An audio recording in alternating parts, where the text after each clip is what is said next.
The following program contains names, places, and events that have been anonymized or fictionalized for the purposes of protection and safety. The following program is provided for entertainment purposes only, and any commentary from the hosts are strictly conjecture and should not be held as making any definitive statements about the truth or identity of any particular individuals or circumstances.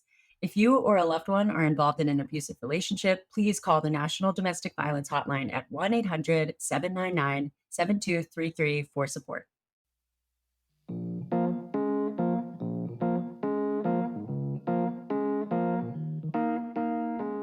Happy Dating Detectives Monday. Hello, hello, hello. How's everybody doing? It should be like a weekly holiday, a national. Yeah, Monday, Dating Detectives Day. And international, whatever. Anyways, happy Dating Detectives Monday. And at this point, when this episode comes out, happy belated birthday, Mackenzie. Oh, You yes, just had a thank you. birthday. Thank you so much. I'm 41, and I think this year is going to be amazing. Thank you to everyone who, I have gotten so many gifts from people. Like, everyone knows gifting is my love language, and so people are like Amazoning me packages, and like my P.O. box is loaded. I love it. That's so sweet. Well, it's I'm so excited. Well, one present you guys can give us is signing up to Patreon. Whoa, look at that transition. No, yeah, we do our Patreon. A lot of people joined the $9 tier. So we had the $5 tier, which you get the 2 bonus episodes a month, because everybody wants that. And then the live streams and the book club and the forums and all that jazz. And then the $9 tier, so just $4 more, you get the ad-free listening experience for all episodes. So, and plus everything else. So do that if you want to be part of the crew. It's such a great community. And I do think that after this episode, you will need a bit of community. I'm not going to lie. Yeah. Our conversation, I mean, we'll get into it in our dogfish debrief at the end, gets bleak. It's so important, but it's a tricky one. There is some trigger warnings. One of them is they're doing a murder. That's a trigger warning. Yeah. Well, okay. So before, there is a murder in this episode, and we do want to acknowledge, that this is a lot and there's a loss of life, and we will be talking about the relationship that came before that tragedy, but we do want to hold a lot of space and respect for the victim and their family. And it's not about sensationalism. It's about educating and reflecting and being aware. And that's why we share stories like this. But we also want you to know we're going to anonymize the victim, we're going to anonymize the dogfish, and we are in contact with the victim's family. Yeah, and in the true crime category, we want to do things ethically. So this is ethical true crime. We want to do things the right way by everyone. So thank you guys for understanding. And it might be a little heavy for some. So I'll go through the trigger warnings now because I do have a list. There's a lot. Murder, and we'll give you another little heads up when there's a graphic description of this crime. So if you want to skip ahead in the moment, we will let you know how to do that. There's also talk of abortion and violence and physical abuse, stalking, some mention of drug use. And if I forget anything, Mackenzie or Molly, let me know, because that's if I'm being honest, the stalking thing really hits home. Like, there's so many people who have experienced that, or at least some form of it, and it's scary, even in the smallest amounts. And so things like that, like, you never know what's going to trigger someone. So anyways, we just want you to show up on these episodes as ethically as possible. So thank you for understanding. And and also, we haven't had this in a while, but one time someone DM'd and was like, hey, I don't want to listen to that because of some of what it sounds like it's about, but I would love to know what happened. And we just gave them a rundown in the DMs. Like, if you don't have to listen, like, just protect your heart. We understand. It's a lot. And we're here for you in whatever capacity we can be. So yes, I love it. Are you ready to get though? We love our guest. Let's get into it. I'm excited for you guys to meet Megan, and let's let Megan take it away.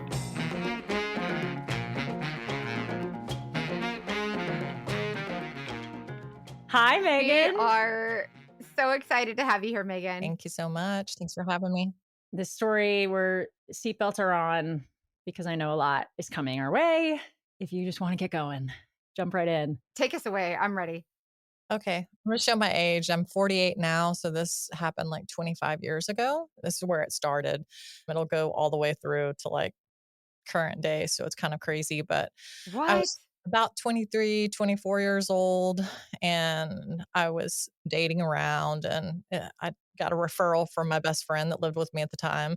She was dating a guy, and I said, hey, does he have any friends? And she was like, oh, he says he has a roommate. Like, they were supposedly in college. And I was like, oh my gosh, I would love to date him. Bring him over. yeah, double date, let's swim, let's have a barbecue, all the things. And so Randy started coming over and nothing out of the ordinary, kind of a quiet guy, worked at what I would call an electronics shop, almost like an electronics shop for the 70s and 80s. I would go there and sit with them sometimes at work. Kind of a weird place, but didn't really like red flag at all, you know? We didn't ever go to like on crazy dates or anything. It was just a lot of hanging out, watching movies, swimming at my house, barbecues. We did a lot of double dating since he was a referral. So there was like 4 of us doing it. So 3 months gets down the road and I end up pregnant. So Oh. Oh boy. yeah, Fast. And yeah. he's in college still, you said?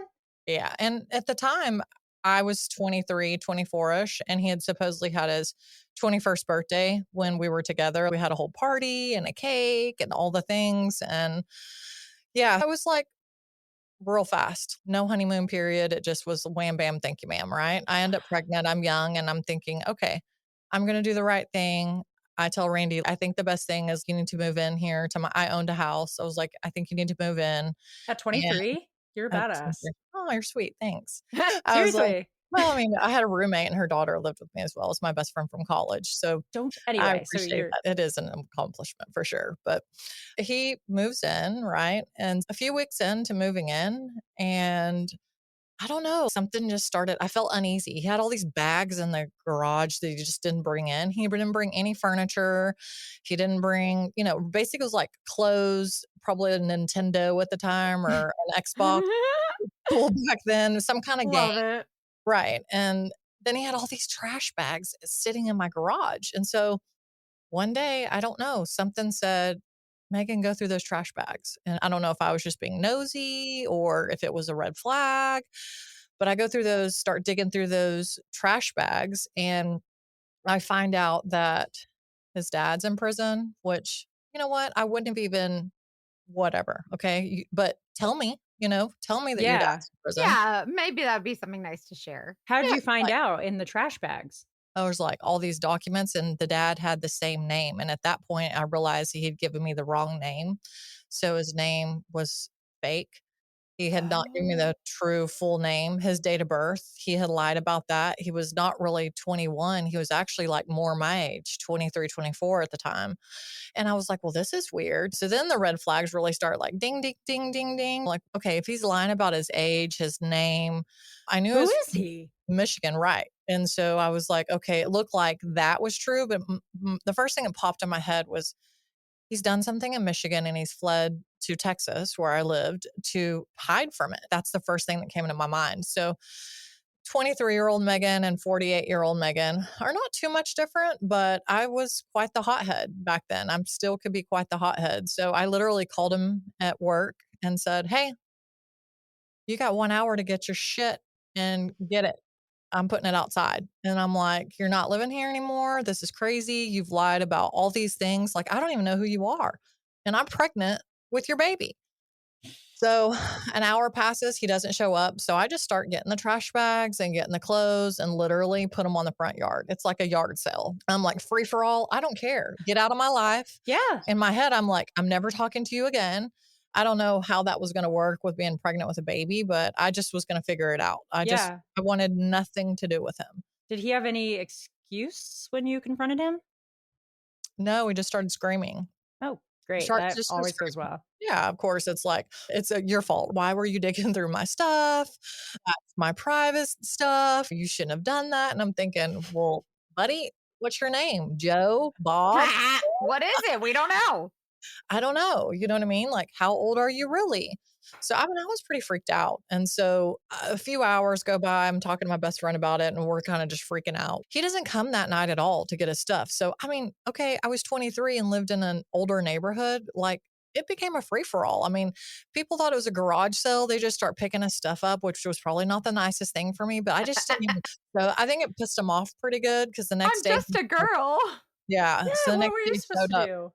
Yeah, he came to the door, my dumbass opened it, and he was just on one. He pushed me immediately, like, I had a split Ugh. level house, and he pushed me, and it had these old banisters on the wall, and I just remember whacking into the banister, and it hit my side, and here I am. I mean, I'm early on, weeks pregnant, 4 or 5 weeks pregnant, and it made a huge bruise on Mm. my side, like huge. And so my best friend, roommate at the time, she was maybe 5'4". I'm 5'11". So she's an itty bitty thing. She went in the kitchen and got a butcher knife and got Oh, in between us and was like, "It's time for you to go. Now." I'm calling the police. Back then we had home phones still. So she had the home phone in one hand and the knife in another. Yeah. So it was pretty like, she's That's pushing him intense. back. Yeah. It was pretty, you know. she was ready to stab him to death. Yeah, she was ready to get it for sure. I will tell you dynamite does come in small packages, especially when it comes to her. Yes, No, that's I she true. sounds That's like true. a ride or die. Yeah, I Yes. would bet on her any day of the week. I've seen her fight quite a few times, so I was feeling like I was probably in good hands with her. Right now, the headlines are chock full of data breaches and regulatory rollbacks, making us all vulnerable, but you can do something about it. Delete Me is here to make it easy, quick, and safe to remove your personal data online. You guys know that I am a private investigator. I've been a PI for 20 years. And if anybody knows, it's me. What information is out there all willy nilly hanging out on the worldwide interwebs? If you want an easier way to deal with data breaches, get Delete Me. The fact is we're all at risk. How many times have you gotten like an email or a letter saying that your data has been breached? It's really unsettling, but Delete Me can help. Delete Me does all the hard work of wiping you and your family's personal information from data broker websites. And the data brokers are basically the websites that compile all your information and then charge you to get it. Delete Me knows that your privacy is worth protecting. So sign up and provide Delete Me with exactly what information you want deleted, and their experts will take it from there. They'll send you regular personalized privacy reports and show you what they found, where they found it, what they removed. And it's Delete Me is always working for you. So it's constantly monitoring and removing the personal information you don't want on the worldwide internet, willy nilly. As a private investigator, I highly recommend Delete Me. Take control of your data. Keep your private life private by signing up for Delete Me. Now at a special discount for our listeners. Get 20% off your Delete Me plan when you go to joindeleteme.com/dating detectives and use promo code TDD at checkout. The only way to get 20% off is to go to joindeleteme.com/dating detectives and enter code TDD at checkout. That's joindeleteme.com/dating detectives, code TDD.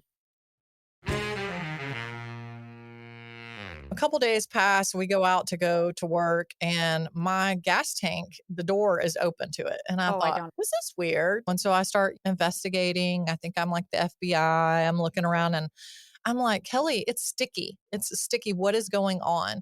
And so she goes, well, let me go look at mine. So she looks, and sure enough, he had dumped sugar in our gas tanks. And so I don't know if you know what happens to Back that. in the day, it would seize your engine. Yeah, for sure. And you have to get your gas tank drained. You can't turn it Mhm, on. If so, then you can ruin the transmission, totally screw the mhm. engine up. So our cars are like dead in the driveway. And we're like, what? Ugh. Yeah. So we're already making an insurance claim due to that. So here's one insurance claim we've got to make. And so couple days go by and we're on the couch at this point. And mind you, he's been blowing my phone up, right? Back then, you couldn't block anybody. I mean, the best thing you could do was like *67. So someone didn't Yeah. know you could Who call, they but were. would Yeah, like yeah. call waiting. I mean, we're talking 25 years ago. So he just kept calling and I would just click him to voicemail. As he's calling you, are you just like, "This is annoying," or are you Yeah, scared at how are you all? Like, what how do you Yeah, feel? I think at yeah. this point, like he's put sugar in my gas tank. I'm pissed about it, but I'm not like thinking anything other than, great, Megan, you've dated a winner, and I dated several winners in my life. We'll just say Megan's picker for men is not great. It's this My lifelong, picker's off. yeah, for sure. Like A my lot of men, people say that, and yeah, Mhm. it is. It's like, you guys are not the problem, but I get no, it. I get the yeah, feeling.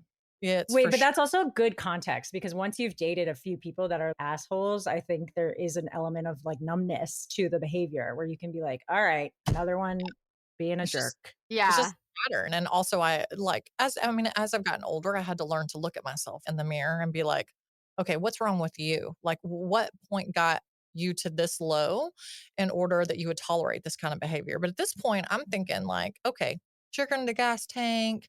Yes, he lied about these things, but I have no idea. I can't even foresee what's gonna happen in the future." My head had not even went there yet, right? Yeah. Mm. And so we're sitting on a couch watching a movie and a loud bang goes off, probably around midnight. And then the lights go off. And I'm thinking, like, that's it. It's a scary movie 101. He's cut the lights. We're dead. But you Oh, think it's him? no. Oh, yeah, for sure. I'm looking at Kelly. She runs and goes and gets the butcher knife. And then 5 minutes later, the lights click back on. And we're like, oh, okay, I guess just the breaker was blown, whatever. And then about 30 minutes later, literally, probably, we're still watching this scary movie like dumbasses. We probably shouldn't have been watching any kind of scary movie at this point in our lives, but we were. And so we hear a knock, knock, knock, ring, ring, ring, knock, knock, knock on the front door. And we're like, that's it. He's here. He's taunting us. He's trying to get us out of the house. And so we go from the couch and ran upstairs. And my master bedroom had a closet off of it. So you go through the bathroom into the closet. So my dad had given me a gun at this point. So I'm holding the gun. We've got the house phone. We've got her daughter, and she's Yeah. got the she's got the Butcher butcher knife. knife. How Yep. old is her daughter? I'm gonna say she's 4 or 5 at the time. This is Oh my horrifying. God. 4 or 5. So what is scary is that my master bedroom closet sat over the garage. So take that picture and remember that. So we're in the closet facing out this way and calling. So we call 911 and we're like, look, we got a boyfriend. We think he's taunting. He's at the door. He's ringing the doorbell, trying to get us come outside. And she spouts off my address at the time. And she said, are you at this address? And we're like, well, yeah. Thinking like, how does she know? And she's like, your house is on fire. That is What? your neighbor trying to get you out of the house. You need to get out of the house right now. What? Yeah. And so we were screaming. We're like, are you sure? If we come outside, we're still in the mindset that he's outside and he's going to get us if we open the front door. They're like, yes, you need to get out of the house right now. So we run down the stairs, run out of the house, screaming. Both our cars are engulfed and that garage is engulfed. And What? basically, we were sitting ducks because the wall was on fire behind us in the closet. And we had no idea because we just thought he was ringing the doorbell. And what he Oh had my done was set a God. Molotov cocktail on my truck, which set her car on fire, which set the house on fire. And it was just like, and so What? it was a mess. It was a mess. And it Oh was the my neighbor. gosh. I know. I Okay, know. It's so horrible. How do we know he did this? Like, were you able to prove he did that? Well, so the crazy thing is, in the moment, I didn't have a way to prove it, but I knew, right? So Yeah, this, of course. what I would call a Barney Five firefighter, fire chief, he took a interest in me, and it's a small town on the outskirts of a bigger town in Texas. And so we're telling him, look, he pushed me down the stairs and he put sugar in our gas tanks, and I just kicked him out. I'm sure this is him, and this is what he drives. And he's like, okay, I'll be back.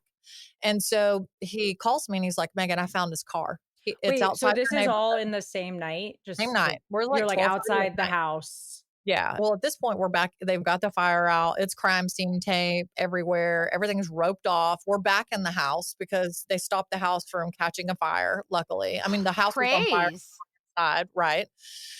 So we're inside and he calls me and says he's found the car. He's like, we're going to stake this car out. And so about another hour comes, I get a bang on my door and, a little PTSD there. He Yeah. comes to A the door. little? Yeah, and he has a Polaroid picture, and he said, "Is this him?" And I'm like, "Yeah, that's him." And he was like, "He had no shirt and no shoes on. He reeks of gas, and we got a dog." They have dogs to find, bodies. They have dogs that can smell Find gas. drugs, whatever, Yeah. gas. Okay, yeah, Right, they have and all so he those. had dumped his shirt and shoes at the gas station dumpster down the road as he was walking, so he made a big loop. He went out of my neighborhood, went to the gas station, ditched that. I'm sure he got gas all over him, thinking like, "Oh, I'm gonna be smarter," and then went back to his car, and they were sitting there waiting on him. So he goes to jail, What right? a dumb. What a dumb. Okay. Yeah, he goes to jail, and at this point, now I'm like, "Hmm, this is not good. I'm in a mess. He just set my house on fire and tried to kill me, and I'm pregnant with his baby." So I call my dad, and I was raised by a single dad. And I said, "Dad, you got to come to Texas because this is not going to happen." And he's like, "You can't be tied to him. If you have a baby, you'll be tied to a crazy person for the rest of your life." So at that Yep. point, I decided like it's a no go for me. I can't move forward with this pregnancy. So I had my dad come down to Texas and take me in. And I was probably like 5 weeks, right at the cusp of being at the minimum that you could even terminate a pregnancy. But I Mhm. had to think about my future and what was best for me. And I didn't And this think is a that, violent right. person, and you don't know what he would do to you nor your future child. Mhm. right? That's really So scary. I go, and back then, sometimes still today, but most of us don't turn our phones off. But back then, you go into the doctor or whatever, you turn your phone off. That was the thing to do. And then you turn it back on. Well, I had a flip phone. And so sometimes back in the day, if you turn the flip phone on, sometimes the voicemails, remember I had said earlier that I kept clicking them to voicemail because he called so many Yeah, times. yeah. Well, it popped up, like, I'm on the car ride, I'm a little kinda out of it, my dad's bringing me back to the house, and my voicemail, it shows, like, 15 missed voicemails, and so I start listening to them, and at first, it's a woman on there, and she's saying, "Oh, I'm Randy's sister, and he loves you, and he doesn't want you to do anything to the baby," and then the next one is from, "Oh, I'm Randy's lawyer," and then the next one is him begging, and then I start listening to him over and over again, and I'm like, it's him. It's him. He's disguising his voice to sound like a woman, to sound like a What? lawyer. Yeah, it was him in all 15 voicemails. What? Yeah, and so I'm like, "Okay, he is deranged. This is not good." Yes, that's Also, crazy. isn't he in jail? Well, he is at the time, but this, he had made all Oh, those these were calls. old Right. voicemails. They had gotten stuck into my phone, and I wasn't Oh, listening to the voicemails, right, and I didn't hear it until after the whole, set my got it. yeah. So 2 weeks passes by, and he bails out. Someone bails him out of jail. And so I don't like white stuff. I've my whole life, I know this is weird, but I have this phobia of white things like milk, mayonnaise, sour cream, cottage cheese Oh, I cream. have a friend like that, okay. Yeah, and so it's like super serious. And so anybody that dates me or is close to me, I at some point tell them, because if they eat mayonnaise or something around me, I You're freak like, out. Like "No, no, I no." cry, like it used to be really bad when I was young.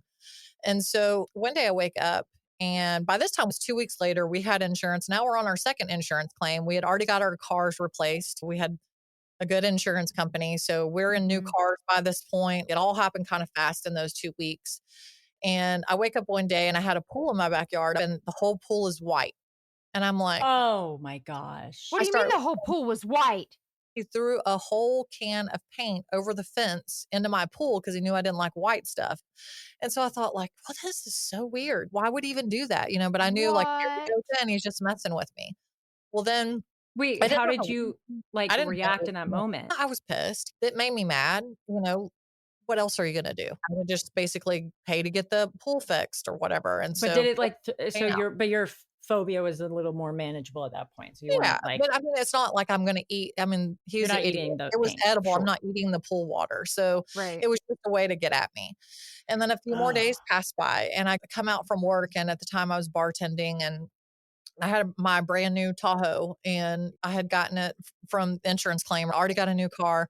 Come out, it's keyed all the way around the car. And so I'm thinking at this point, I was not really thinking it was him.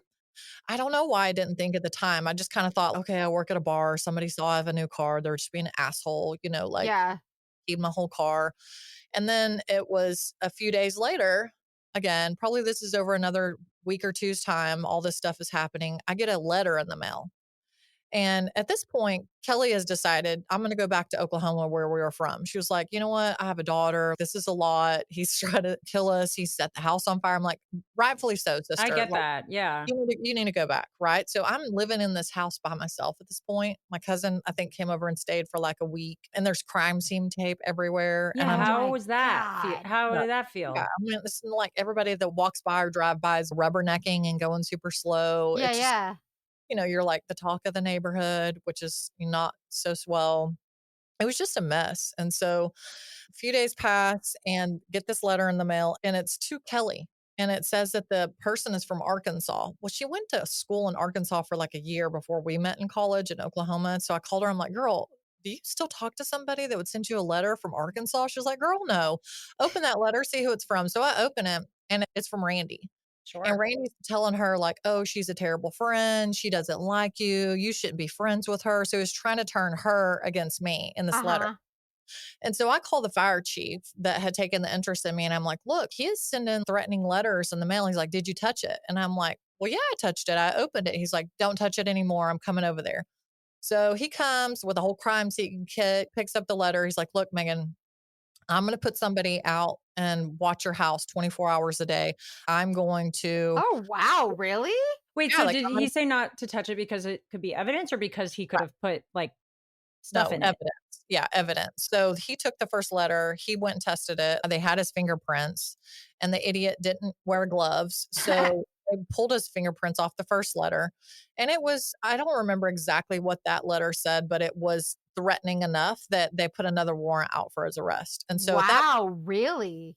yeah, so they knew at Good. that point that he was stalking after I'd said, well, he put paint in the pool. And then now he's doing, so the stalking, he was like, okay, I'm going to get him on a stalking charge. I'm going to hit him with that. Yeah. And then I'm going to hit him. So if you don't know, it is a federal crime to threaten someone in the US postal mail. So if you wanna do Mhm. it, do not do it in that because it's federal time.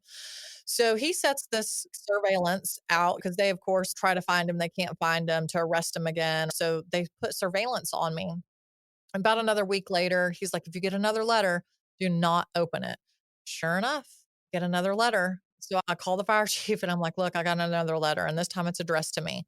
He's like, "Don't touch it. I'm on my way over there." So he comes over, he opens it up, and this is when I knew I was probably in trouble. Literally, all of the handwriting went, not that the other things weren't crazy, but the words were like going up at an angle. They weren't even going like normal across the paper. They were written like a deranged person, like Oh, no. paper, like, just it was a mess. And then on the back, it had a map of my backyard. And Ew, what? it said, "This is how I'm gonna come over the fence, and this is where I'm gonna jump over, and this is the door I'm and the window I'm gonna come in to kill you." And then it had headstones for me, my roommate, her little girl, the baby that I was supposed to have, and my dog. And so he had wrote all of this out on Well, this at paper. least he wrote it all out, I guess, Yeah. because now it's like, well, So oh my that gosh. kind of sealed his fate when it came to, it's kind of crazy. And I get how women and men, because not that it doesn't happen to men too, but Mhm. I get how you kind of lose faith in our court system because Yeah. all these things happen over like a 2-month period. And we went to go talk to the district attorney and they were like, well, we've already offered him a plea deal. It's 20 years sentence. And he was a first time offender that they knew of on this arson charge. Well, but now we can get him for this federal crime of the death threat and them. And then, but the max you could get is 7 to 10 years. And I'm Wha like, yeah. What?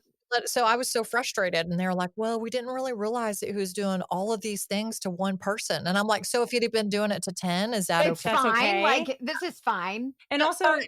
No big deal. so they're saying because they already dealt with the initial case, they Yeah, couldn't like I offered him a plea deal continue. and he took it. Then, you know, and so now they've got warrants out for him. They can't find him.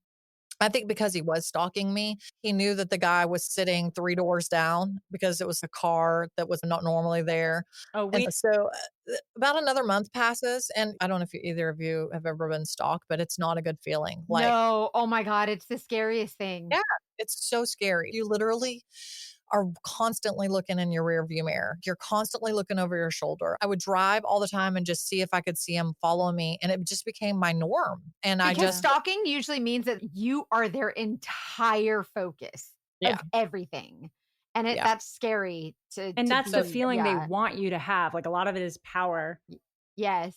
it was not a good feeling. It wasn't. And so I feel like I got lucky because I did have this fire chief that invested in me for whatever reason. I don't know if it was my country accent because I was originally from southwestern Oklahoma and he kind of talked like this too. I love that you called him Barney Fife, like, that gives Yeah, such a like, he that's so cute yeah. because Barney Fife is so cute. And or I don't know if it was just like this was the biggest thing that had ever happened in his career, but for whatever reason in that, I felt like, okay, he's invested in me. He wants to help me. He wants to make this right. He wants to make him pay. So probably another month or two passes and I get a phone call from Barney Fife. And he's like, Megan, Barney Fife. he's like, we got him. He's fled to Michigan. He got pulled over on a routine traffic stop, and I'm gonna fly and extradite him back. And it just felt like I could have a weight lifted because I knew once he got put back in jail, at least for a while, he wasn't going to get out this time because he had jumped bail. So he gets 7 year sentence. He got the max they could give him on federal time. So he was going to have to serve that day for day, but he did come up for parole like at year 3 because it was a first time offender. How did you feel on the days that he was convicted for the crimes against you? I think it was more for me the day he got picked up. and got extradited back because at that point I knew like, okay, he's going to go to jail, but surely he's going to get some kind of time. And then when he did get convicted, it was just a sense of relief. You know, it's a no win situation. You don't come out of it a better person or happy. There's no happiness to that. Like I was traumatized. It caused a lot Yeah. of PTSD and anxiety in my life for years. And so the only thing was I just felt vindicated and I felt heard. And I felt like, okay, I don't think it's really more of a win or lose in those situations. It's more of like, okay, for a moment, at least this brief moment, I can feel safe again. This is an ad by BetterHelp. Mackenzie and I are big therapy fans. Big therapy fans. I used to not think anything about the mental health thing, but now mental health is real. Mental health is health, you guys. And there is a lot of mental health stuff going on right now. There's a rise of workplace stress, and you can take this summer to really focus on your wellness and take small steps to manage your workday challenges or any challenges, relationships, whatever it is that you're facing. And one of those ways to do that is to invest in yourself and get some help from BetterHelp. So when you're talking about workplace stress, you guys, workplace stress is now one of the top causes of declining mental health, with 61% of the global workforce experiencing higher than normal levels of stress. And the impact of stress on you is so much more than we think. Like the cortisol levels going up, and that impacts your sleep and your body and everything. And you have to be gentle with yourself. And I honestly learned how to do that through therapy and BetterHelp. What I love about it is that it is really accessible and flexible. So if you're somebody who works, and one of the reasons you don't go to therapy is because you don't have the time to Oh, go it's during the so weekday, convenient. I'm just too lazy and you it's can so go. Yeah. convenient. It's virtual and you can schedule whenever you're available. They have tons of options of different types of therapists based on what your needs are. It's too accessible not to reach out for help. Yeah, they have over 30,000 therapists. So, world's largest online therapy platform. I love mine. I've had such a great experience with BetterHelp, and I just love that they are unbiased. They give you really great tools and resources to cope with whatever you're dealing with, or just freaking talk. Just talk. It's wonderful.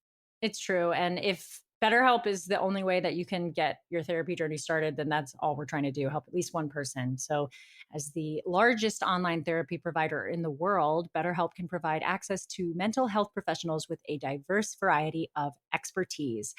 Unwind from work with BetterHelp, and our listeners get 10% off their first month at betterhelp.com/TDD. That's BetterHelp, HELP.com/TDD.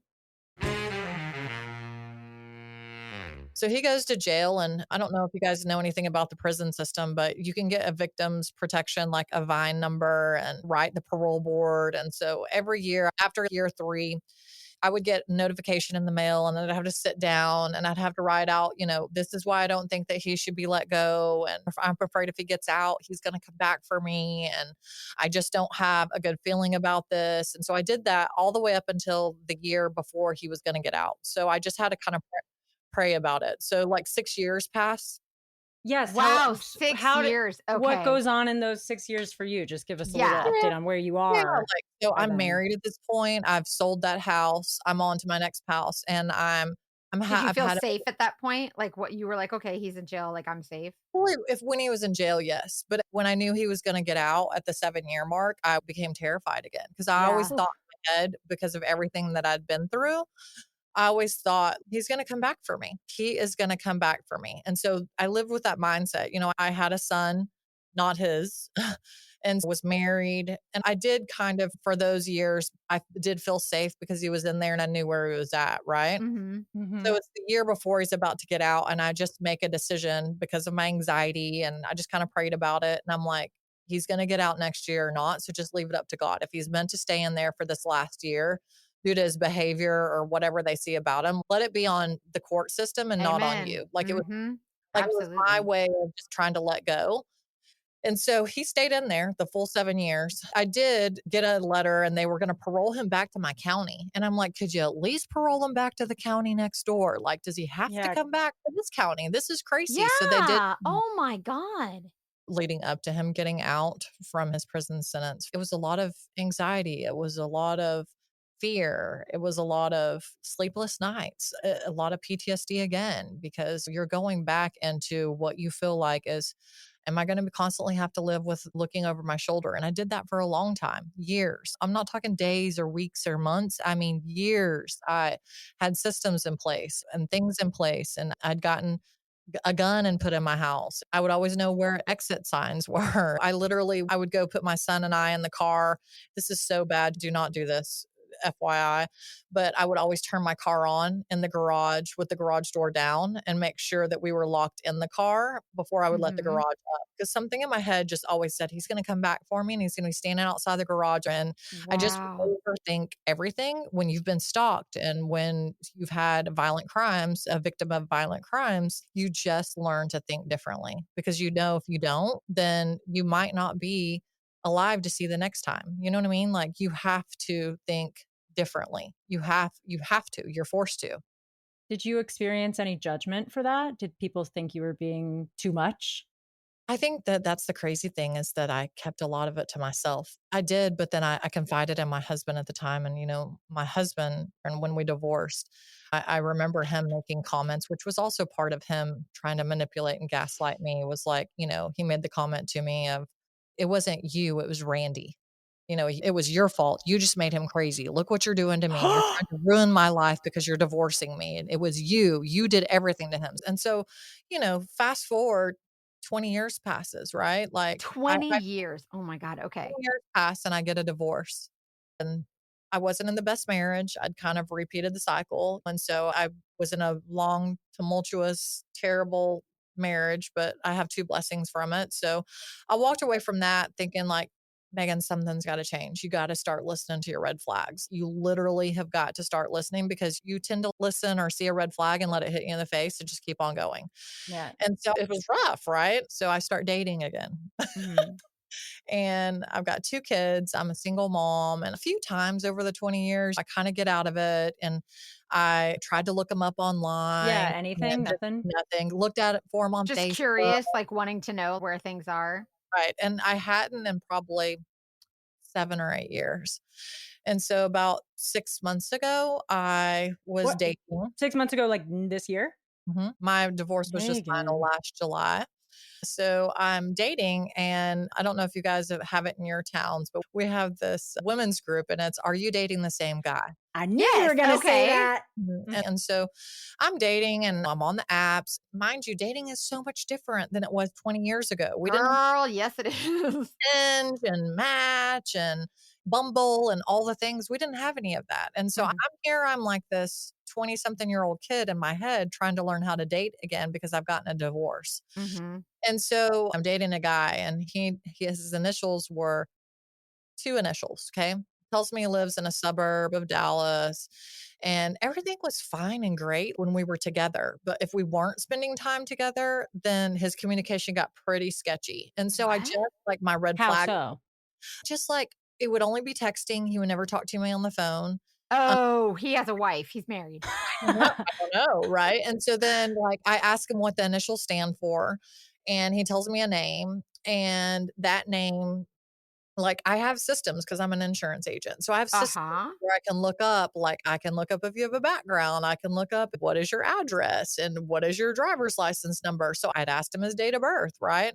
And at this point, I'm dating multiple guys, like, I'm trying to figure it out, Putting yourself out there. Right. exactly And Yeah. there's nothing I mean, if somebody has nothing to hide, they don't mind if you ask them like, "Hey, oh, yeah, what's your name?" Usually right. that's like a pretty okay question. Yeah, So yeah. I searched my systems and I have two pretty good systems and didn't find anything. And then I ran his phone number and his phone number went to a random person's name. And I thought, this is kind of weird. Phone numbers are great because people don't change their phone numbers often. Like I've had mine since college. Oh, I've had yeah. my phone number for 25 years. So that's a great place to start is with a phone number. And when that's weird, Yeah. something's Well, usually do weird. you know what a text now number is? So if you don't, It's an app. right. And so if you Google that and it doesn't even come to any close to the person that it's probably a text now number. I mean, it's a number, but it's one that they've just got. It's probably not even to their cell phone. Right. Yeah. So I just keep having these kind of these big red flags. I tell him, I'm not going to hang out with you anymore unless you show me your driver's license. I asked like 4 or 5 other guys I was dating at the same time. I'm like, hey, is it weird if I wanted to see your driver's license? And they all were like, ding, and like sent Yeah, me the because if you have nothing to hide, you're okay. right. Mhm. And this guy would not show me his driver's license. And so what Let me happened? guess, he said, "That's weird. Why do you want that?" Yeah, I Yeah, was you're so basically intrusive and you're being sensitive and gaslighter 101, gaslighter 101. try Simply Pop. I already loved Simply products. You've seen them like the lemonade, they're so good. Simply has launched a new prebiotic soda, Simply Pop, the new juicy soda. They've got 5 flavors: pineapple mango, lime, strawberry, citrus punch, and fruit punch. Pineapple mango is my favorite, but I really like them all. And you have to see what the fizz is all about. Okay. Simply Pop is the juicy new soda that happens when you combine delicious real fruit flavors of Simply with 6 grams of prebiotic fiber to support gut health. It also has vitamin C and zinc, so that supports your immune function. And it tastes really good. So I love that because sometimes I like a little fun special drink to feel like I'm drinking something fun. There's no added sugar, which you just can't beat. You have to try it. Simply Pop's really good. So go to cokeurl.com/simply pop to find out where you can try Simply Pop.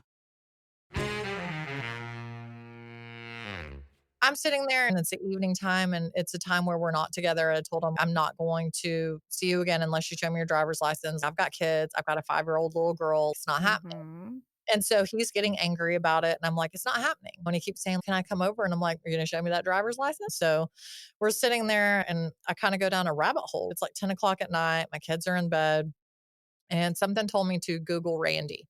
I don't know why, but it was just like I hadn't felt that gut feeling for 20 years, 25 years at this point. And something said, this guy is lying to you about his name. And it made me feel the same way Randy made me feel. And so I Google Randy and I went down a whole rabbit hole, you guys. So Randy got out of prison probably around 2010. And fast forward, she says he's now in prison again. But in 2015, he was going to commit suicide in jail and he had wrote a note and there was a girl that had been missing for a year at this point. And he says in the note, I'm responsible for Jane Doe's death. What?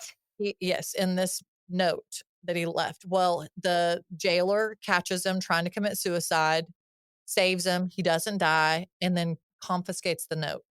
So then, of course, the DA comes in and they're like, okay, tell us about this girl that's missing. And so they knew the girl. And here's where it gets a little crazy in parallel. The year before that, she'd been missing since December of like 2013. So like around Wait, just 2014. for my timeline, when did he go to Got jail out in for? 2010. So he went in like 2003, was in till like about 2010. Okay. He paroled out. So he probably was on parole at least a year or two. And then wasn't even out another year or two. And when I knew him, I mean, not that I knew everything about him. Of course, I didn't in 3 months. Clearly, I didn't know near enough. But he had gotten into trouble for drugs. And so he was actually serving some prison time for drugs in 2015 and then rats himself out when he's going to commit suicide. Like, I'm responsible for this girl's death. Hi, guys, really quick. From this point on, we are going to be describing more detail of this murder. It's graphic. And if you don't want to hear that, all you need to know is that Randy did kill her. And you can skip ahead 2 minutes and 43 seconds. Well, this Jane Doe, she had went missing the year before and she had been missing for a year and Randy had a sister. Now, remember I told you the dad was in jail? Well, he had a sister that clearly the whole family had issues. The sister was about to do some major time too, and they start questioning the family. There was a girlfriend that he had that he lived with, and this Jane Doe had come up missing, and Randy was the last person to see her. But he had always just said, well, she just said she was leaving my house because she had had a baby. She had just had a baby 2 weeks before she went missing, and the baby was in the NICU. Okay. Oh, So then the DA, they start questioning Randy, and Randy says, well, she was into drugs and I gave her drugs and I'm not responsible. I didn't kill her. She OD'd. And so they go and they start questioning everybody around him, right? Well, they get to this sister and she was about to come up on some charges and do some hard time. And so she rats him out and she says, I went to his house the day that Jane Doe went missing and he had something really big wrapped up in a comforter in his bedroom. I think you probably Oh, need to go check this animal farm that's like less than a mile from his house because his girlfriend keeps telling me that he always asks when she goes to visit him in prison if anybody's been to that farm or if anybody's discovered anything. So His they girlfriend, his what? current girlfriend, while yeah, he's in so prison.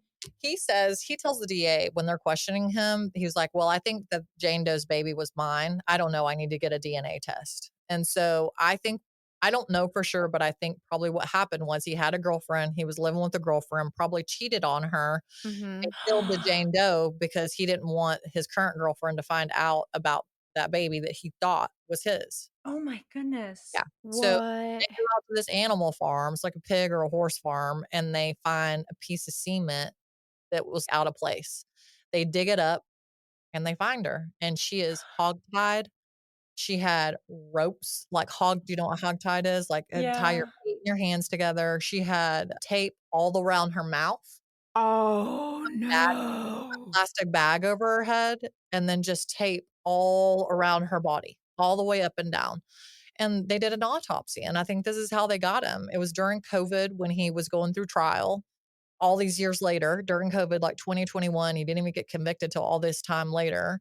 And she came back and of course she died of asphyxiation. So he had killed her because the bag Oh. suffocated her, like putting it over her head. So yes, Mhm. she did have some drugs in her system, but it was Mm. clear that she had died from asphyxiation. So he lied. So they did get him on second degree murder. I feel like they should have got him on first degree murder, but I think Wait, because yeah. body had decomposed, it was too hard to get him for first. Right. See, to me, I'm like, but if he hid the body and Mhm. buried it, Mhm. and And he admitted that that he feels like disposed of evidence. it. Yeah, I mean, come on now, like, what? If she truly died of a drug overdose, you would probably maybe call to get her some help? Like, let's call Mhm. 911, or let's say Something. yeah, like, You let's also not wouldn't hide the We body. That's so awful. Wait, okay, I wanna hear about how you found all this out and how that felt, but keep going. yeah, I mean, it was the gut feeling. It was the gut feeling that the guy that I was dating, I hadn't felt that feeling in so long, and it was familiar, and I couldn't have looked up Randy for probably 7, 8 years. I just didn't think about it. I'd stopped thinking about it. Like, I felt safe in my marriage. I felt as far as being okay, I have a man in the home. I'd kind of forgot about it until I started dating again, and I felt awful. I felt awful because I thought, "What if they would have given them the 20 years?" I felt responsible in some Oh. sort of way because I felt like what if that happened, then he would still been in prison. Wait, yeah, so this is all public, like, Right. press coverage is how you're finding it all, Yeah, and everything is as yeah, Google is your best friend, right? And so I found everything.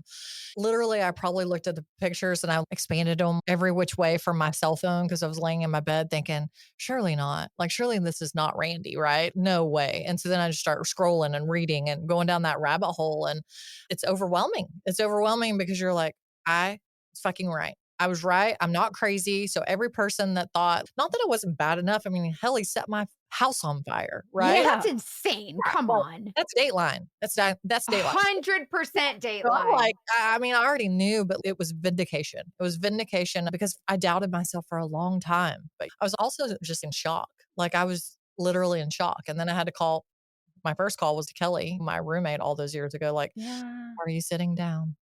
Guess what? I Googled Randy and he's killed somebody." And she's like, "What?" And I'm like, "Yeah, like, Was just she surprised? no, because we lived it and we lived it together and nobody's ever going to feel the way that we did, like, Yeah. yeah." And at that point, when I was Googling, I found a Facebook group going down the rabbit hole and it was her family because she'd been missing for a year. And so, Oh like, my of course, gosh, her so this family was, is Oh pleading. my God.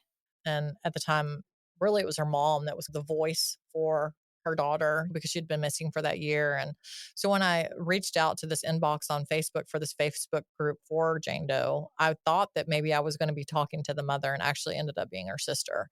And she responded to me and she was super kind. And then I just said, "I'm so sorry. And this is what he did to me." And it's emotional. I know that they had a loss. I'm feeling for them. That's when she told me, we've done a DNA test. We thought at one point that maybe her daughter was Randy's daughter because that's what he had said, but we've DNA tested her and she's not, thank goodness. So at least they're not having to deal with that for the long run because that would be like a double-edged sword, right? Like you're dealing Mhm. with he took her life and then now he's the It's the freaking the father. father. Yeah, like that would have been really rough and tough, I would think. I would not want to be in that situation. And I was in that, or I could have been in that same situation 25 years ago. And I just chose not to be in that situation. I mean, I knew at the time that it was the best decision for me, terminating my pregnancy, but I knew for sure 6 months ago, it kind of gave me some validation because you're always going to have that what if in the back of your mind, like maybe I shouldn't have took this route or did I do the wrong thing? And I actually had fertility issues. It took me 6 tries to get my daughter and I ended up having Oh, her almost wow. 43 years old. And so I went through a rough patch. Like I had a stillborn and lost my son. And I Mm. thought, man, is this Oh, because I I'm made a so bad sorry. decision?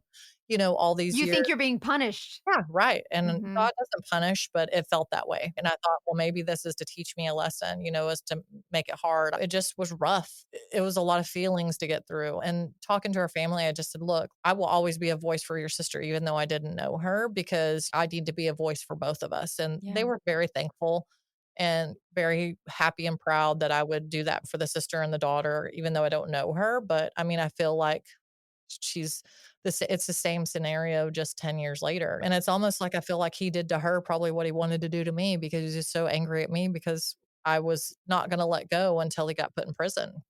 Well, Like I just how wouldn't let go. I do feel a connection to Jane Doe. For sure I do because I feel like it's parallel. Like I was pregnant by Randy. She Mhm. like, I think probably in her head probably died thinking she was pregnant by Randy. I think she Oh. didn't know who her baby's father was. And so for sure, I feel like all the things that he said in the letter that he sent to my house that he was going to do to me, I feel like he did to her. So Oh. it's very parallel. It's very like I'm the one that got away and she's the one that didn't. So it's almost like you have some guilt of like, why was it her and not me? Yeah, yeah. Survivor's guilt almost, kind of. Yes, for sure. Mm. It I'm so is. sorry. And to think about like, it's snow outside and you're walking to go see your baby in the NICU and you somehow just don't come home. Like, why didn't you just make that left turn to go see the baby at the NICU instead of that right turn to his house? You know what I mean? It's just the what Mhm. ifs. And I decided because I knew what a victim protection number was. I'd been in the Vine system before. It's actually ran by the FBI. If you don't know, and if you've ever been a victim of a crime, you can get a VPN number and so that gives you updates like when they're going to be released because they only gave him 25 to 30 years. And y'all, he's been in since 2015. He's already served 10 of it. That means he's up for parole in 2035. And Wow. so he could get out again. And Oh, Oh my god. and so clearly he's been doing this since he was 23 years old. He's not going to stop. So I called the DA's office in Michigan in that town, and she was so nice. I didn't know at the time. I thought I was calling the Victim Protection Services, and the lady answered the phone. I got emotional. I cried on the phone, of course, and just was like, look, he did this before her. He did this to me, and I'm the one that got away. Had he been convicted the first time on the first charge for setting my house on fire, maybe she would still be alive. Oh. I said, "He's psychotic." And the DA said, "Megan, you're right." And I remember this case. I actually tried this case. At that point, she was like, "He is psychotic." And I'm like, "Yeah, it's clear." And to go look at his pictures and he's got this look in his eye. And looking back now, that was the one thing that should have been telling. He had this crazy look in his eyes. It was just this look. And he always had it on his face. It just was always this look. And that's the one thing that I missed. I missed until it became an issue. Like or I just discounted it or I didn't, it wasn't really a red flag at the beginning, but now it's like huge red flag because I just can look at his eyes and the pictures and be like, scares me to death. Oh my Scares me to death. god. Like looking into the eyes of a murderer. And if that became his life, that became his life. So I just told her family, I said, look, I applied for a VPN. The DEA didn't think that I would be able to because I wasn't the victim on that case. But then she sent me to the VPN services for the prison board. And the lady called me back within a day or two. And she said, yes, you actually can. And yes, we will notify you. So now I have a VPN. Even though I'm not the victim on that, I'm a victim of his. And so since I'm a victim of his, I can write the parole board and I will write every year. I will write every year to be Good like, for you. let him out, because the next time it could be me. You just never know. Oh my, and this is 6 months ago. Yeah, when I Googled him.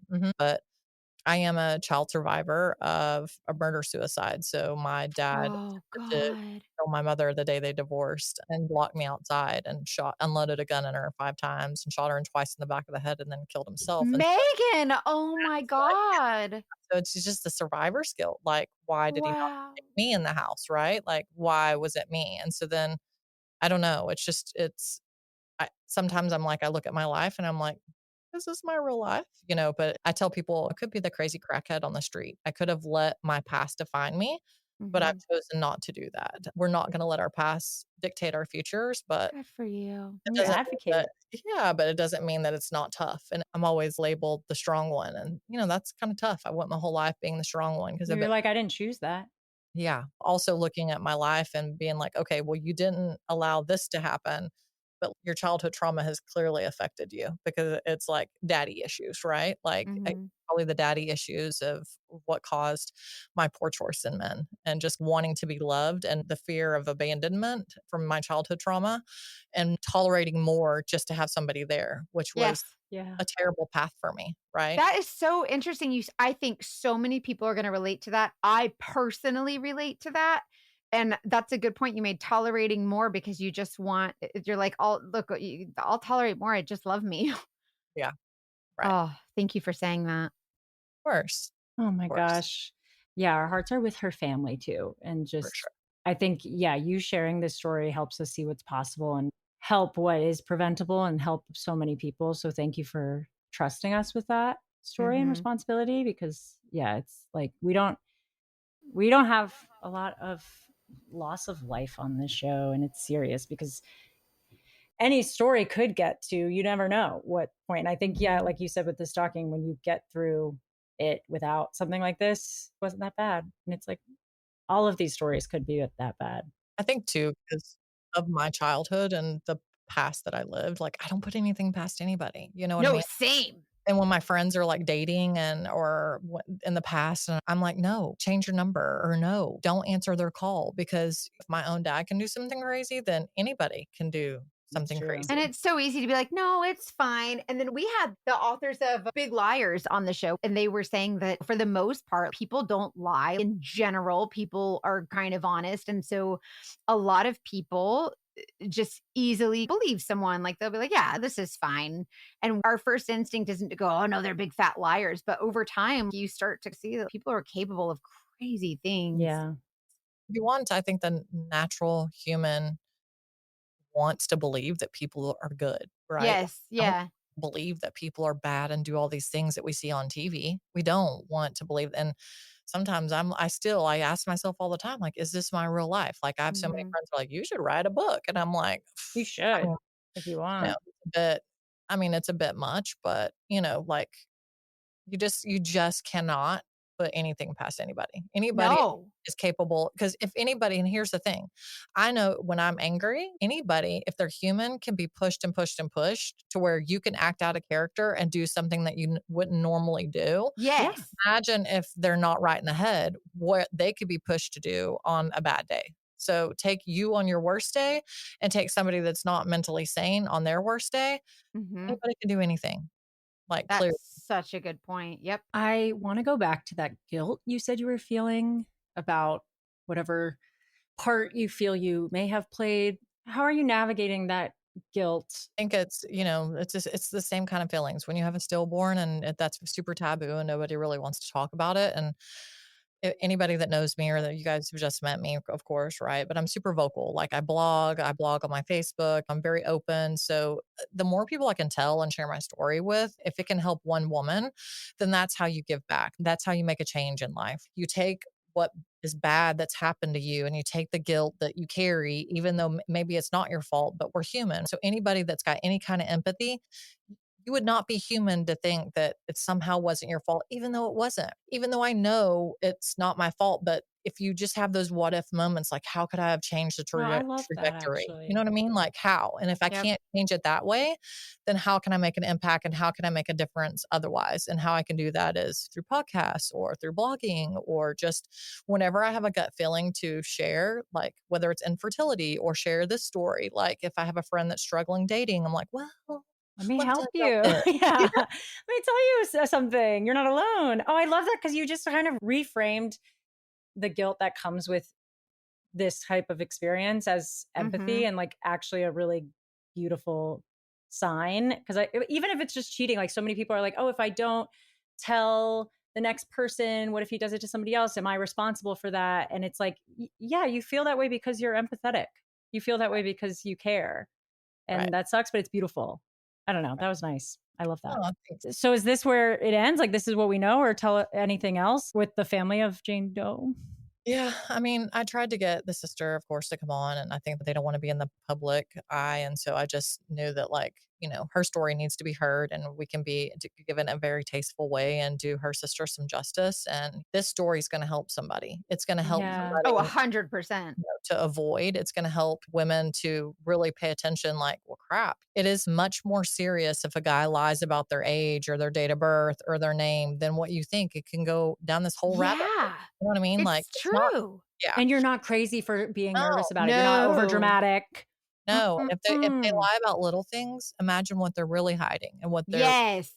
what they're really lying about. So, it's a fear of not knowing what you don't know. I think too, just for me, and being in dating and trying to do all that is, like I mentioned it slightly earlier, but it was really just taking a hard look in the mirror. Like, Mhm. I had to take some accountability because these are choices that I made. Maybe I wasn't the one making the really bad choices, but I made some bad choices over the years when it comes to men. So it's just, I have to really, like, not so much like come down on myself or whatever, but I know that I have to change my path forward. Like, I have a little girl. I have to have somebody around me or date somebody and date with intention that's going to be kind and nice and all the things, because one day I'm not going to be here. And one day my son and my daughter need to know what it's like to be in a healthy relationship. Mhm. And if I was not a good example due to my poor choices, then that is what I've got to fix. Right. So I am Mhm. happy to say that I'm in a very loving, caring, great relationship now. And so, That's Woo! amazing. Do you so wanna what changed about the way you approached this person? What changed about the way you verified him? well, I'd prayed for years, even in my marriage, either let my ex fix himself and this get better, or let me get out of this and let me find somebody that is truthful and loves me Mhm. and kind Yes. and nice. And I filed for divorce 4 years ago and I took him back after like 3 months. And in that, I had been so done for so long in my head. I think that's kind of what women do. By the time we actually finally leave physically, we've been mentally gone for a long time. And Mhm. so at that point, I dated a guy 4 years ago, and my ex wanted to go to marriage counseling. I'm like, no, we've been like 5 times. It doesn't help. And this guy that I dated at the time was like, no, you have kids with him. You need to go. He pushed me, like, regardless if it's just going to be a co parenting situation or whatever. Well, I ended up taking him back. And this guy never faulted me for it. He was so kind, but he kept keeping tabs on me through my hair girl. And when I left, Ah, yeah, really? What? like, he would Just just be like, checking to make sure yeah, you're like, doing "How's well? Megan doing? How is she okay?" And he did that every 3 or 4 months, and she would tell me like, "Hey, Steven's checking on Wait, you." that's actually really cute.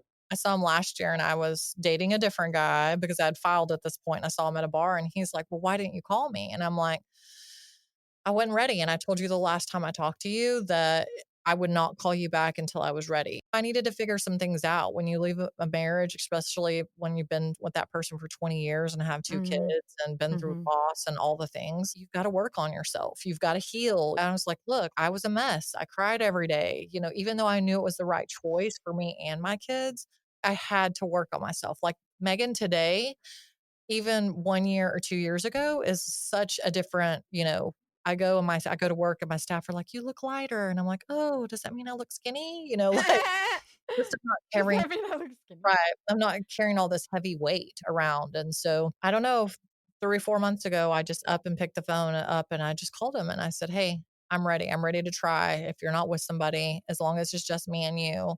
And we've been together every day since. So it's just, Wow. yeah, That sounds so cute. I know. I So kind it's of love new, but that. I will say you need to see somebody through every season, all 4 seasons. So I'm just trying to like live by True. that. That's a And good and dating also like I advice. you like that It actually. also makes you take your time. right. Mhm.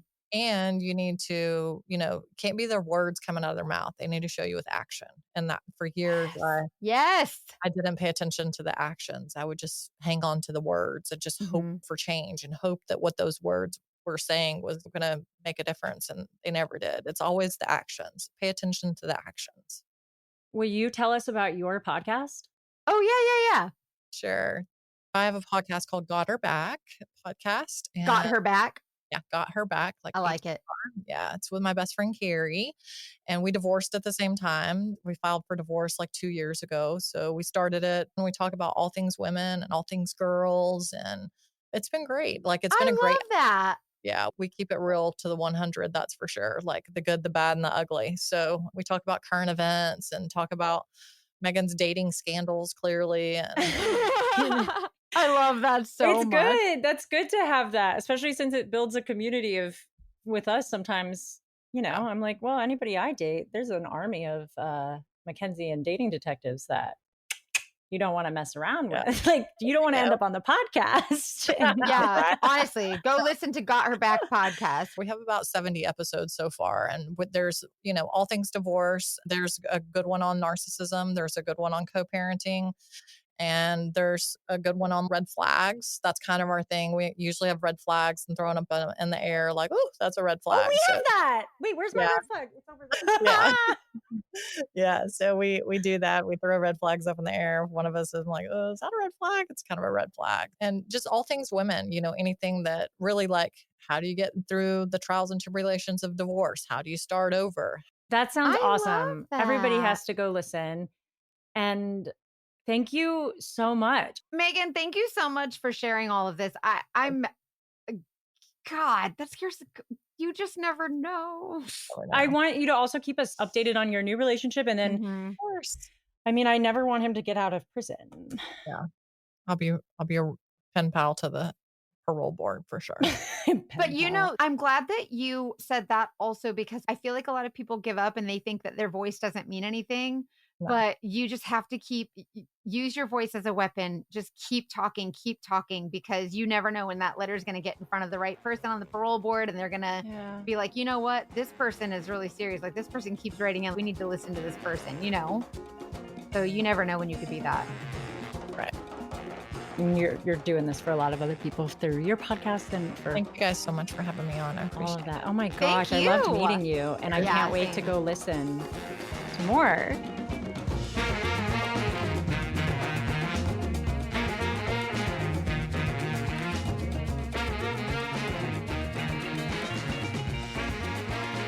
Ugh. Wow. Oh my gosh. gosh. Megan. That was a lot.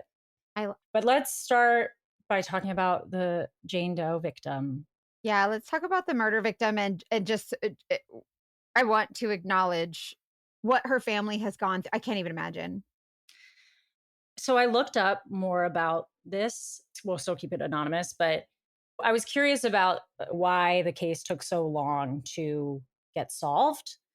And they, for a year, were fighting to get law enforcement to take the case more seriously. Because it was like crazy to think that he was the last person to see her. He Mhm. was suspected to be the father of her new child, which we know that it's usually the husband is a suspect or the baby daddy or boyfriend or whatever is Mhm. primary suspect.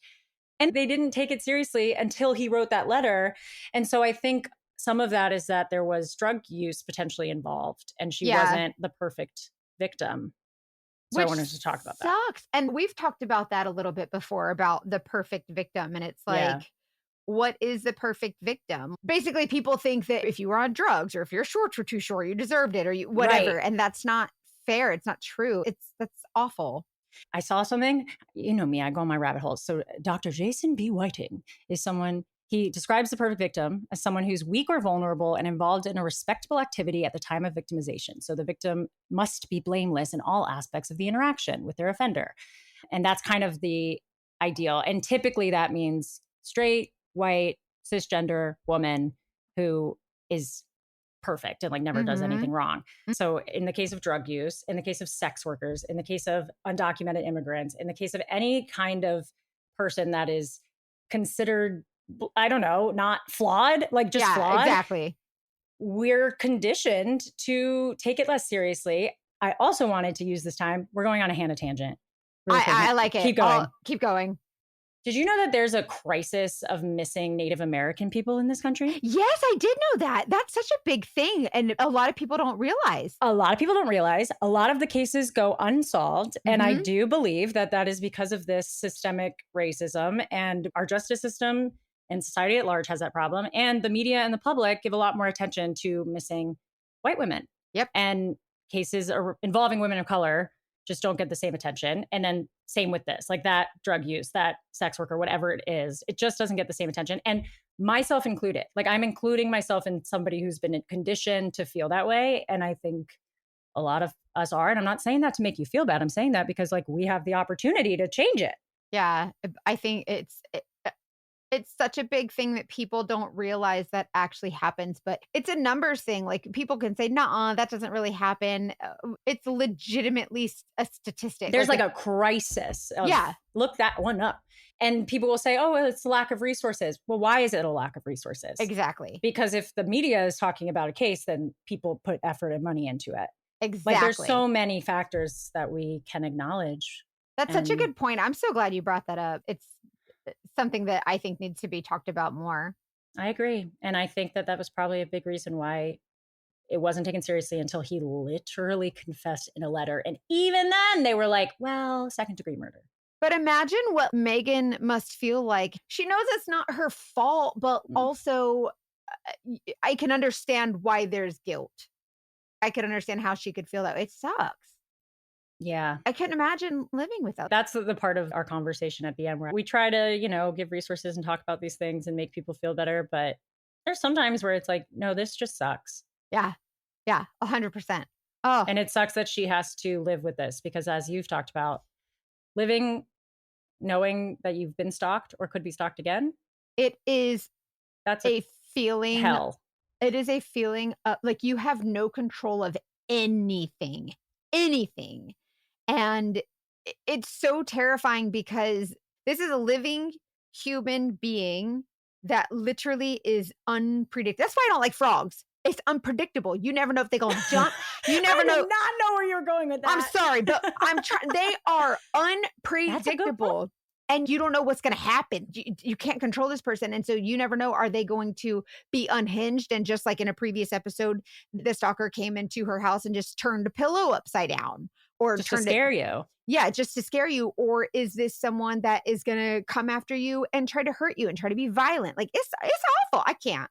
I can't either. She did talk about Vine, which is a Yes. resource if you are a victim of someone who's incarcerated. So, victim information and notification every day. It's a free service that gives you updates on offenders in custody. It can notify you if they're changing their status or released or transferred, which at least gives you a little bit more information if you're in that situation. And I just like, I can't believe Well, he there's basically got away. He didn't get away with it, but he got away with a lot. Yeah, he did, and sometimes there's a situation where, like, okay, they go to jail for something else, but you still want them to be held accountable for what they did to you.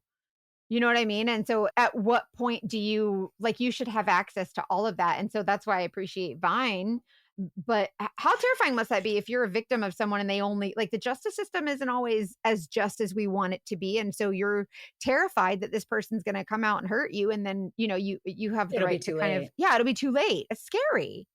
The part about writing everything down, like part of what did Yes. help her get access to having that information to be able to write the letter to keep him locked up as long as she can is because she had previous incidents Yeah. and had reported and stuff.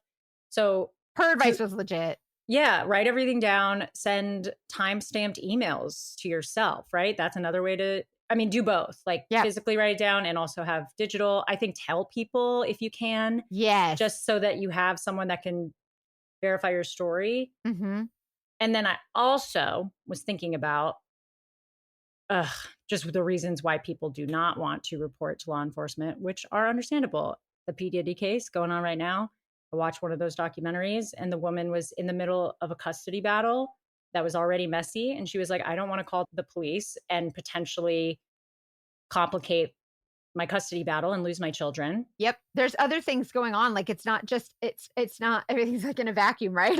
Right. And It's hard. people might be afraid of discrimination, whatever. This perfect victim thing, like there, I know Yep. it's easy for us to be like, call the police, call the police. And a lot of people don't for valid reasons. And that sucks. Because if they do, it could affect them in one way or another that we're not aware of, so it just becomes so nuanced and so tricky, and So what do you it's think? Should they just write it? Like, is the best advice to just write everything down? keep a journal, like, even if okay, so and a lot of people say, "Well, you could make it up." Like, yeah, sure you can, but if you write everything down that happens, like, you are diary journal, at this date, at this time, this is what happened, this is exactly what happened, this is my account of what happened, this is how I felt, this is how I responded, and I just told this person everything. about it, Yep, this is who I which I know is told. hard.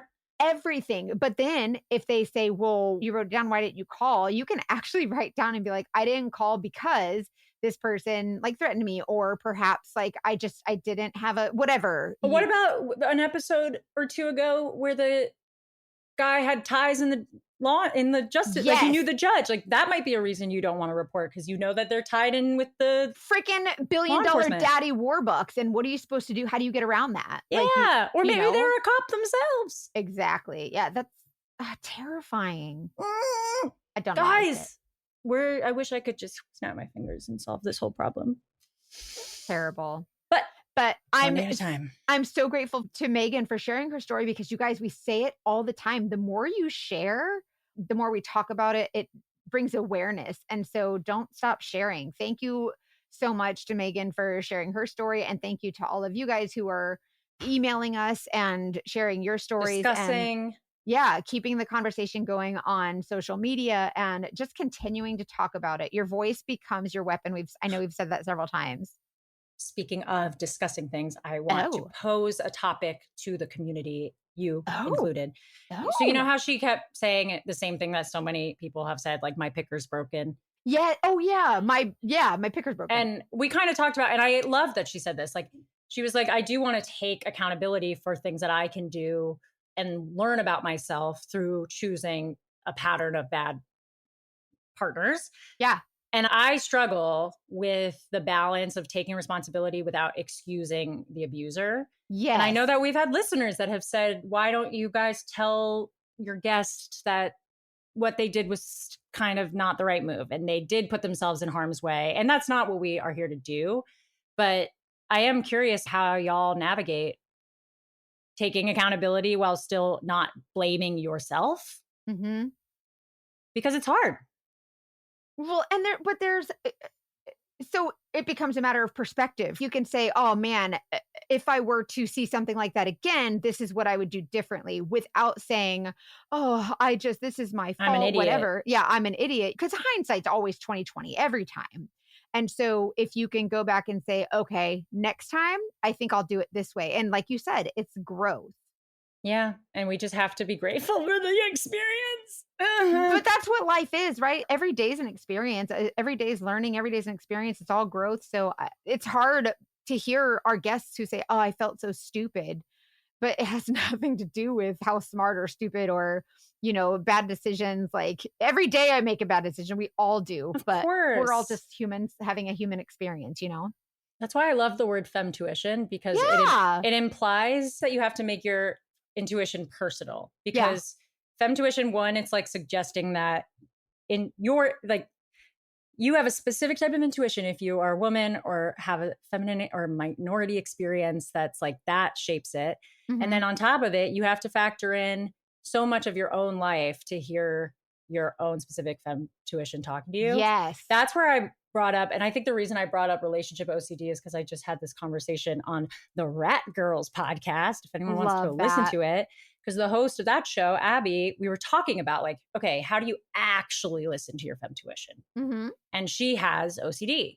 And it made me think about how, yeah, while I might be somebody who can say, okay, listen to my inner voice, that probably isn't going to work for her, whose inner voice is a different brain that's telling her a compulsive, intrusive, potentially dangerous thought. And so her relationship to her femtuition has to be developed differently than mine. That's so true. My femtuition is constantly saying, "Did I make the bed this morning?" When really it's like, you're in real danger. Like you and different people, you're absolutely right. It's different. And I think, Yes. yeah, it just got me thinking about how there's not one size fits all Mm-mm. advice. So I know we're like, we always say trust your intuition. That's one size fits all. But what that looks like to you needs It's to consider your own experience. no, that's such a good point you make, and that I really like that. But it's the same thing. It's your whether you listen to God or your femtuition or whatever.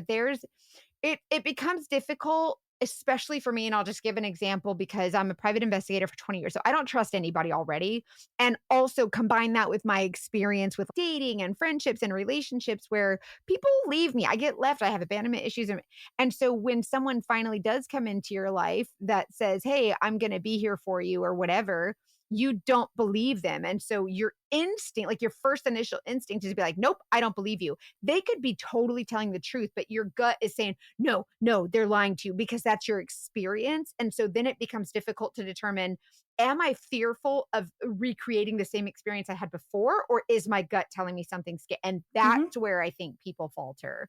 You got to learn your mine is like with anxiety. I know I describe my anxiety as like jittery. Okay. And when I have a legitimate concern, it often feels a lot more grounded. And you know what Okay. I mean? Like I'm I able to like kind of that. sit with it. This is just me, but I had to Yeah. learn that where if I'm like feeling really jittery and like I need to lash out or I need to like be emotional right now, that usually to me is that's probably something going on in my head a little more than reality. And if Yeah. I It's can kind of kind of, like, what do you call it when the impulse? It's kind of impulse. yeah, well, yeah, it's impulsive for sure. Very impulsive. And then when it's more calm, I'm like, okay, that feels like your femtuition telling you to trust it. And Yeah. that's, like I said, just me. And I'm only figuring that out, honestly, within the last like 3 months. So it's a journey. Yeah, it's a conversation that we need to keep going. So let's keep talking. And also, I will say the more we talk about femtuition, how many people have come on and said, "You guys kept talking about femtuition." And then I just started thinking, what is my femtuition? And then they're like, my femtuition spoke up. And then it's like, wow. And you kind of see that like you've got the femtuition. You just have to be willing to listen to it or at least give it an ear. Maybe not follow through with it if you're not ready, but you know what I mean? Totally. Oh, yeah. Sometimes we're going to be like, shush, I really want to hook up with this guy. And you know what? That's life. And we're going to be okay. Yeah. But wow. Okay. So you all have to go listen to Megan's podcast. That's another continuation of this conversation. It's called Got Her Back. I like the Um, name of that too. That's really cool. Totally. And the fact that they're both friends who are going through divorce, I feel like will appeal to many people who might want Mhm. to gap about that. It's Um, nice to know when you're going through something like that, whether it's a divorce or a breakup or a job situation or a friendship. It's nice to know that you're not alone and just know that other people around us also have these feelings of sadness or anxiety or, going through something and you're not alone. So sometimes it's nice to know you're just not alone. I loved her. She was great. And I'm so Yeah, happy she's okay. And me we're sending too. so much love to all of the people affected by this asshole. And I hope he stays behind bars because Forever and he ever and ever. sounds horrifying. And the drawings that he sent her, which, oh, yeah, sending threats through the US Postal Service is a federal crime. Oh, Fun yes. fact. You guys, I'm dying because it's true. And if you lie to someone, if you mail a letter to someone and you're like lying about something, or you mail a check that like you have no like a kiting check, that's mail fraud. And that's a felony. Wow. Yeah. Okay. Fun Yep. fact. So if Fun you like, fact. how we talk about if someone borrows money from you, they're like, oh, I just need to pay my car, but really they went and bought drugs or something. That's a crime. You're not allowed to do that. And if they write it in a letter and mail it, then it's a crime and it's a mail fraud. So keep your mail. I just think that's so interesting. It really is. I had no idea. I had no idea. Hey, Every day's a school day, especially at the dating Every detectives. day's I love that. Every day's a school day. I say that all the time. I love it. Because there's so much I don't know. I'm constantly like, what? Every But day's a that's why I school love day. this. Is there anything else that you want to touch on before we bid everyone farewell? This was a dense story. When you guys share your opinions and thoughts on social media, any kindness that you have to offer, we always like to offer that to our guests as well. So please keep the conversation going. If you have a story you want to share, email us. Our email is investigate@thedatingdetectivespodcast.com. Email Perfect. us your story. We would love to hear from you. And make sure you join our Patreon. The link will be in the show notes. The $5 a month or the $9 a month tier, the $9 one has that ad-free listening we were talking about in the beginning. We love you so much. We look forward to continuing this conversation, as hard as it may be. It's a lot easier with you guys. So thank you. And thank you, Mackenzie. And you guys are so awesome to talk to. Our audience is literally the best. So kind and respectful, even if there's differing opinions. And you guys are just amazing. Thank you. On a lighter note, I am going to read you one comment we got from someone who I assume is not a listener. I think it's a dude. It was on an old video. Just y'all, let me know if you understand what this man is saying. He said, "These girls not leave the house like finding out your favorite coffee show going down the street where you live." I'll read it again. "These girls not leave the house like finding out your favorite coffee show going down the street where you live." So if anyone has any thoughts on that, I love I'm it. still thinking about it. That's I saw it and I said, that is my favorite comment we've ever gotten. like, did he sit on his phone and accidentally comment on it? Or he Or gave it did to his toddler. Maybe. I'm fine with it. Engagement's engagement. Something but about coffee is disgusting. So already it's a negatron atom bomb yeah, for it's me. got to be something weird. Anyway, I just thought I I'd love put that that out to comment. the audience, see what you think it means. We should do a social media post and say, you guys check out our reviews, and then just post that comment. And this is the best review we've ever gotten. Yeah. That'd be so funny. It made me think. Really made me think. It's a But we thinker. love you. We love you guys. And as always, you guys, trust your your femtuition. femtuition.